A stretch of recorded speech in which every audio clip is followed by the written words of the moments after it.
मैं टूट कर भी शिकायत नहीं करती, शायद इसी को सब्र कहते हैं। रमशा पहले ही अपने बच्चे को खो चुकी है, अब ये मसला कि शानी आकर पता नहीं क्या कहेगा। रमशा के चचा और चची अफनान और अलीज़े से कहते हैं रमशा को अभी कुछ दिन अपने पास रख लो, वो सदमे से गुजर रही है। शानी आएगा तो पता नहीं क्या कहता है, हम जब तक उसको समझा नहीं लेते तब तक रमशा आपके पास रहे, यही बेहतर है, कहीं वो रमशा पर गुस्सा न करे। कासिम साहब भी बहुत ज्यादा दुखी होते हैं, वो कहते हैं रमशा हमारी जिम्मेदारी थी और हम इसका ख्याल भी नहीं रख पाए। अफशी बेगम कहती है कि मैंने अलीज़े को बहुत डांटा। भाई कहते हैं कि सवाल ये नहीं गलती किसकी थी, किसको डांटा गया, लेकिन मेके में होने वाले हादसों को ससुराल वाले गलती ही मानते हैं। हम दोनों से बेहतर कौन जान सकता है इस बात को कि हमारी बेटियों को कैसी कैसी कीमतें चुकानी पड़ती हैं। अफशी कहती हैं आप टेंशन न लें, वैसे भी आप ही कहते हैं जो होता है बेहतरी के लिए होता है। कासिम साहब कहते हैं अल्लाह रमशा के लिए बेहतरी के फैसले फरमाए। आते ही शुरू हो जाता है कि मेरे बच्चे के साथ इतना सब कुछ हो गया और आप लोगों ने मुझे बताना गवारा नहीं किया, ना आप लोगों ने मुझे कुछ बताया और ना ही उस रमशा ने मुझे कुछ बताया। ये इज्जत है मेरी इस घर में। यानी कहती है रमशा ने आपको कॉल की थी लेकिन भाई आपको कॉल नहीं लगी, तो कहता है मैंने कितनी बार कहा तुम बीच में ना बोला करो। शानी कासिम साहब के घर जाने लगता है तो उसकी अम्मी रोकती है ना जाओ तुम, रमशा की तबीयत ठीक नहीं है। वो कहते हैं रमशा की तबीयत तो मैं ठीक करता हूँ अभी।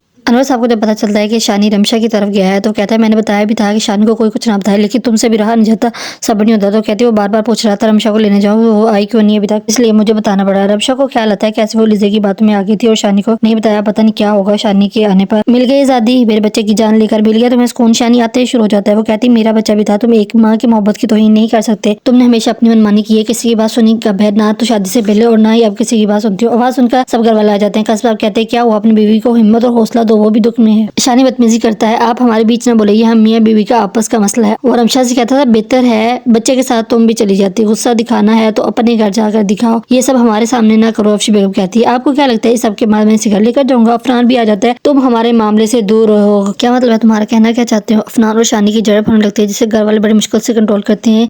हाँ रमशा भी कहती है अफनान आप ना बीच में, आप जाए अपने कमरे में, तो अलीज़े अफनान को लेकर कमरे में चली जाती है। शानी रमशा को छोड़ के अपने घर चला जाता है। घर वाले कहते हैं रमशा क्यों नहीं आती, अब वो जवाब नहीं देता, चुप करके अपने कमरे में चला जाता है। दूसरी तरफ अफनान एक बार फिर से अलीज़े पे बरस पड़ता है, कहता है ये सब किया दरा तुम्हारे। वो कहती मैंने क्या किया, कहता तुम्हें क्या जरूरत थी रमशा को अपने साथ ले जाने की। कहती अब मुझे क्या पता था ये सारा कुछ हो जाना है, वैसे भी वो बच्ची नहीं है, उसे पता है सारा कुछ अपने अच्छे भले का। अब अलीज़े और अफशी चाहती है कि कुछ भी हो जल्द से जल्द रमशा अपने घर जाए। और दूसरी तरफ रमशा आनी से कहती है तुम सब लोगों को इस वक्त मेरे पास होना चाहिए था, लेकिन तुम सब लोग मुझसे दूर हो, मैं बहुत अकेली हो गई हूँ यहाँ पे। आप जल्दी जल्दी चाचू से कहो कि वो शानी को कहे कि मुझे लेने आए। अपना बहुत सारा ख्याल रखें, कल मिलते हैं अगली एपिसोड के साथ।